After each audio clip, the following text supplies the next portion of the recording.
ओम शांति। आज 2 अप्रैल 2026 के सतगुरुवार के प्रातः मीठी मीठी मधुवन मुरली के बाप दादा के मधुर ईश्वरीय महावाक्य सुनते हैं। मीठे मीठे प्यारे प्यारे बाप दादा ने कहा, मीठे बच्चे, बाप की यह वंडरफुल हट्टी दुकान है जिस पर सब वैरायटी सामान मिलता है। उस हट्टी के तुम मालिक हो। मीठे बच्चे, बाप की यह वंडरफुल हट्टी दुकान है जिस पर सब वैरायटी का सामान मिलता है। उस हट्टी के तुम मालिक हो। प्रश्न है, इस वंडरफुल दुकानदार की कॉपी कोई भी नहीं कर सकता, क्यों? इस वंडरफुल दुकानदार की कॉपी कोई भी नहीं कर सकता, क्यों? उत्तर, क्योंकि यह स्वयं ही सर्व खजानों का भंडार है। ज्ञान का, सुख का, शांति का, पवित्रता का, सर्व चीज़ों का सागर है। जिसको जो चाहिए वह मिल सकता है। निर्वर्ती मार्ग वालों के पास यह सामान मिल नहीं सकता। कोई भी अपने को बाप समान सागर कह नहीं सकते। गीत चला तुम्हें पाके हमने जहाँ पा लिया, जमी तो जमी आसमां पा लिया। ओम शांति। अब बच्चे बैठे हैं बेहद के बाप के सामने। इनको बेहद का बाप भी कहा जाए तो बेहद का दादा भी कहा जाए, और फिर बेहद के बच्चे बैठे हैं और बाप बेहद का ज्ञान दे रहे हैं। हद की बातें अब छूटी। अब बाप से बेहद का वर्षा लेना है। यह एक ही हट्टी दुकान ठहरी। मनुष्यों को पता ही नहीं है कि हम क्या चाहते हैं। बेहद के बाप की हट्टी तो बहुत बड़ी है। उनको कहा जाता है सुख का सागर, पवित्रता का सागर, आनंद का सागर, ज्ञान का सागर। कोई दुकानदार होता है तो उसके पास बहुत वैरायटी होती है, तो यह है बेहद का बाप। इनके पास भी वैरायटी सामान है। क्या क्या है? बाप ज्ञान का सागर है, सुख का, शांति का सागर है, तो उनके पास यह वंडरफुल अलौकिक सामान है। फिर गाया भी जाता है सुख करता, तो यह एक ही दुकान ठहरी, और तो कोई का ऐसा दुकान है नहीं। ब्रह्मा विष्णु शंकर के पास क्या सामान है? कुछ भी नहीं। सबसे ऊंचा सामान है बाप के पास। इसलिए उनकी महिमा गाई जाती है, तौमेव माताश्च पिता तौमेव बंधु च सखा तौमेव धर्मीण विद्या तौमेव सर्व मम देव देव। कि वो सब कुछ है। ऐसे हमारी कभी किसी की महिमा गाई जाती है क्या? तो ऐसी महिमा तो किसी की भी नहीं गाई जाती। मनुष्य शांति के लिए भटकते रहते हैं। कोई को दवाई चाहिए, कोई को कुछ चाहिए। वह सब है हद की दुकान। सारी दुनिया में सबके पास हद की चीज़ें हैं। यह एक ही बाप है जिसके पास बेहद की चीज़ें हैं। इसलिए उनकी महिमा भी गाते हैं कि पतित पावन है, लिबरेटर है, ज्ञान का सागर है, आनंद का सागर है। यह सब वैरायटी बखर यानी समान है। लिस्ट लिखेंगे तो बहुत हो जाएगी। जिस बाप के पास यह चीज़ें हैं तो बच्चों का भी हक है उन पर, परंतु यह किसी की बुद्धि में नहीं आता है कि जब ऐसे बाप के हम बच्चे हैं तो बाप की चीज़ों के हम मालिक होने चाहिए ना। बाप आते भी हैं भारत में। बाप के पास जो सब चीज़ें हैं वे ज़रूर लेकर आएंगे। उनके पास लेने के लिए तो जा नहीं सकते, तो बाप खुद आते हैं। बाप कहते हैं मुझे आना पड़ता है। कल्प कल्प और कल्प के संगम पर आकर मैं तुमको ये सब चीज़ें देकर जाता हूँ। हम जो तुमको बखर देता हूँ, सामान देता हूँ, वह फिर कभी नहीं मिल सकता।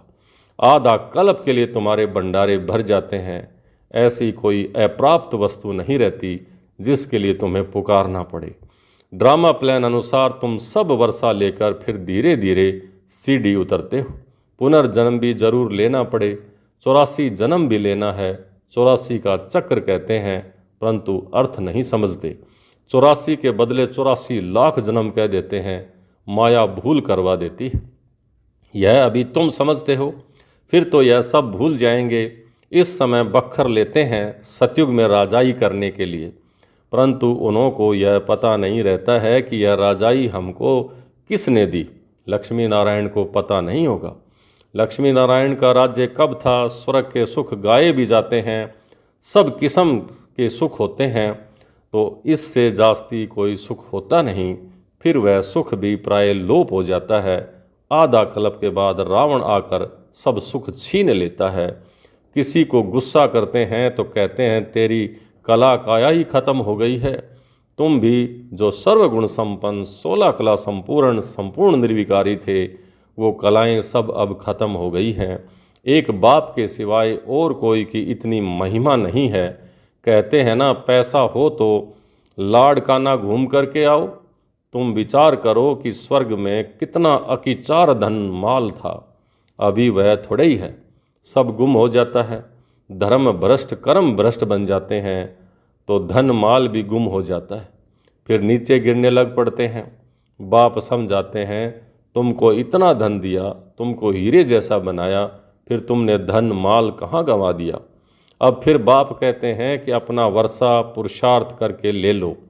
तुम जानते हो कि बाबा हमको फिर से स्वर्ग की बादशाही दे रहे हैं और कहते हैं, हे बच्चे, अब मुझे याद करो तो तुम्हारे ऊपर जो कट चढ़ी है वो निकल जाएगी। बच्चे कहते हैं, बाबा हम भूल जाते हैं।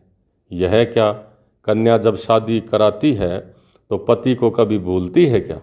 बच्चे कभी बाप को भूलते हैं क्या? बाप तो दाता है। वर्षा बच्चों को लेना है तो ज़रूर याद करना पड़े।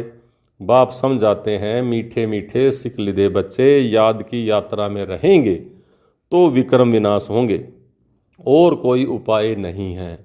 भक्ति मार्ग में तीर्थ यात्रा, गंगा स्नान आदि जो तुम करते आए हो, उससे तो सीढ़ी नीचे उतरते ही आए हो, ऊपर तो चढ़ ही नहीं सकते।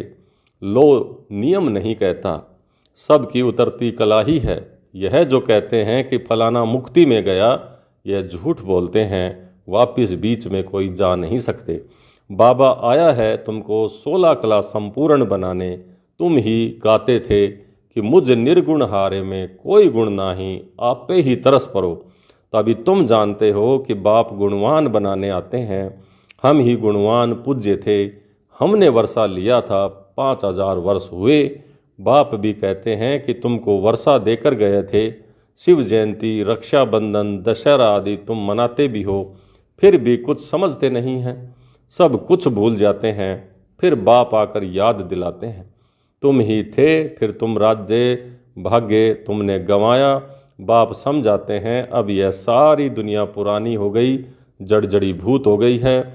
दुनिया तो वही है, यही भारत नया था, अब पुराना हो गया है। स्वर्ग में सदा सुख होता है, फिर द्वापर से जब दुख शुरू होता है तब यह वेद शास्त्र आदि बनने शुरू होते हैं। भक्ति करते करते जब तुम भक्ति पूरी करो तब भगवान आए ना। ब्रह्मा का दिन और ब्रह्मा की रात आधा आधा होगा ना, ज्ञान दिन और भक्ति रात। उन्होंने तो कल्प की आयु उल्टी सुल्टी कर दी है। तो पहले पहले तुम सबको बाप की महिमा बैठ सुनाओ।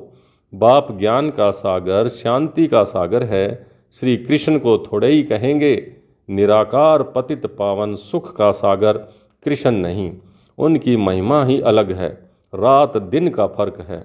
शिव को कहते ही हैं बाबा, श्री कृष्ण बाबा अक्सर शोभेगा ही नहीं। कितनी बड़ी भूल है, फिर छोटी छोटी भूलें करते 100% भूल गए हैं।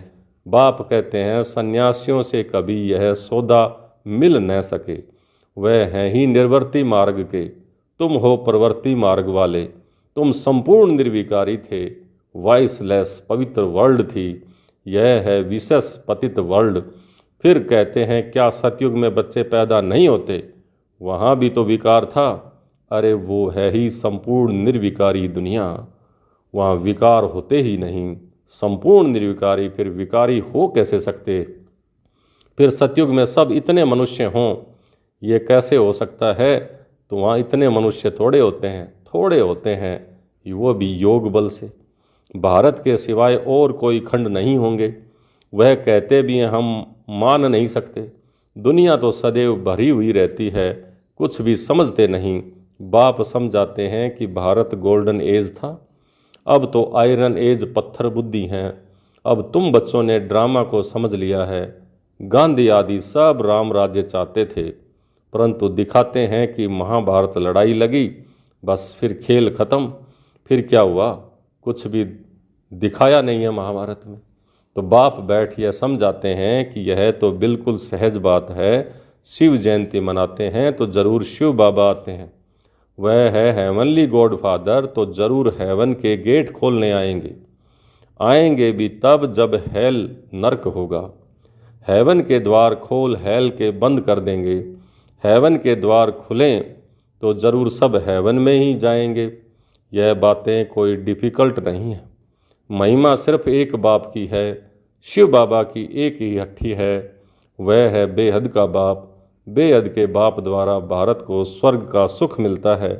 बेहद का बाप स्वर्ग स्थापन करता है, तो बरोबर बेहद का सुख था।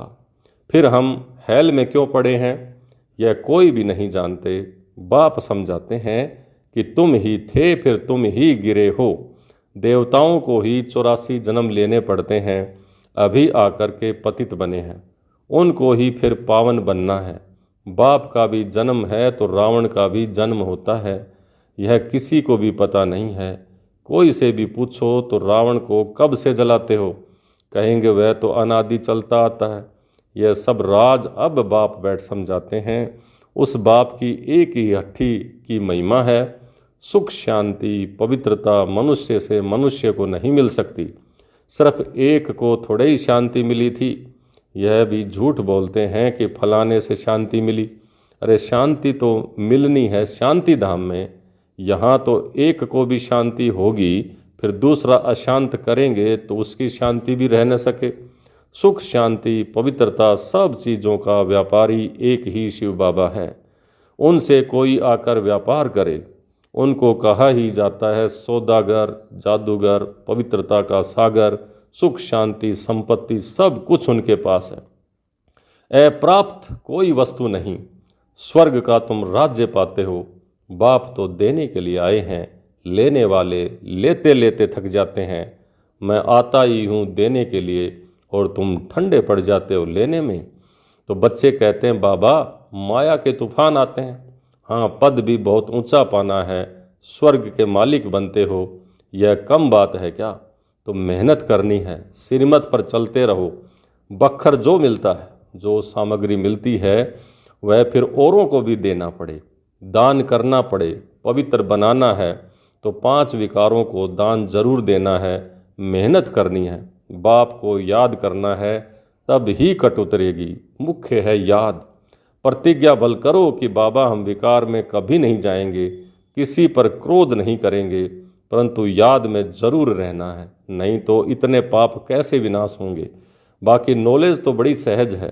84 जन्म का चक्र कैसे लगाया है, यह भी किसी को तुम समझा सकते हो। बाकी याद की यात्रा में मेहनत है। भारत का प्राचीन योग मशहूर है।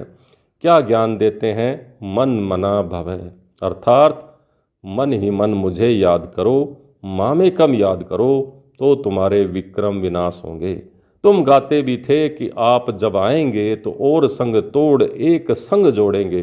तुम पर बलिहार जाएंगे, तेरे सिवाय और कोई को याद नहीं करेंगे।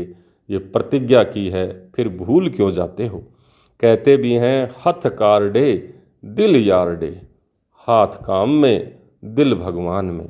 कर्म योगी तो तुम हो, धंधा आदि करते बुद्धि योग बाप से लगाना है।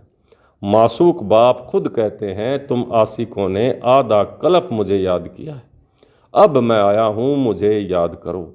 यह याद ही घड़ी घड़ी तुम भूल जाते हो, इसमें ही मेहनत है। कर्मातीत अवस्था हो जाए तो फिर यह शरीर छोड़ना पड़े। जब राजधानी स्थापन हो जाएगी तब तुम कर्मातीत अवस्था को पाएंगे। अभी तो सभी पुरुषार्थी हैं, सबसे जास्ती मम्मा बाबा याद करते हैं। सूक्ष्म वतन में भी वे देखने में आते हैं। बाप समझाते हैं मैं जिसमें प्रवेश करता हूँ वह बहुत जन्म के अंत वाला अब ये जन्म है।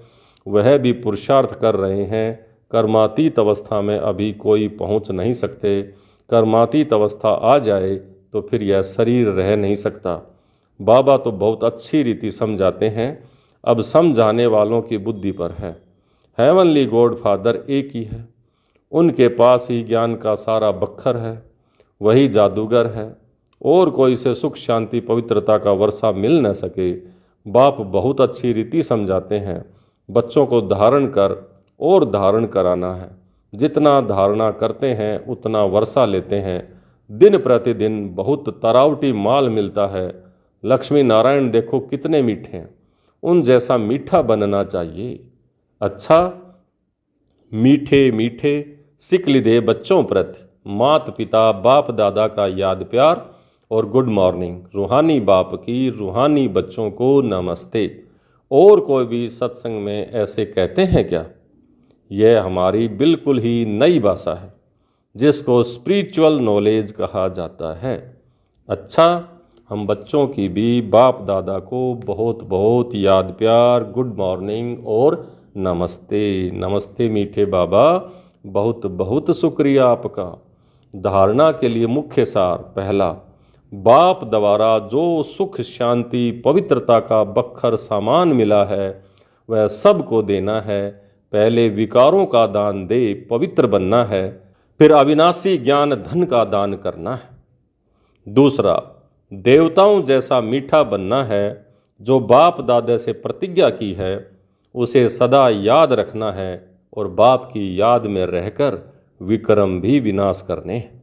आज का वरदान, निमित्तपन की स्मृति द्वारा अपने हर संकल्प पर अटेंशन रखने वाले निवारण स्वरूप भवें। निमित्तपन की स्मृति द्वारा अपने हर संकल्प पर अटेंशन रखने वाले निवारण स्वरूप भवें।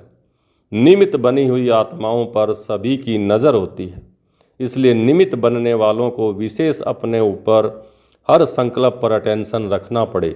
अगर निमित्त बने हुए बच्चे भी कोई कारण सुनाते हैं तो उनको फॉलो करने वाले भी अनेक कारण सुना देते हैं।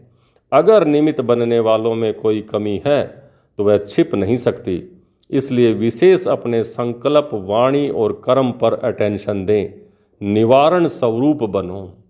आज का स्लोगन, ज्ञानी तो आत्मा वह है जिसमें अपने गुण व विशेषताओं का भी अभिमान ना हो।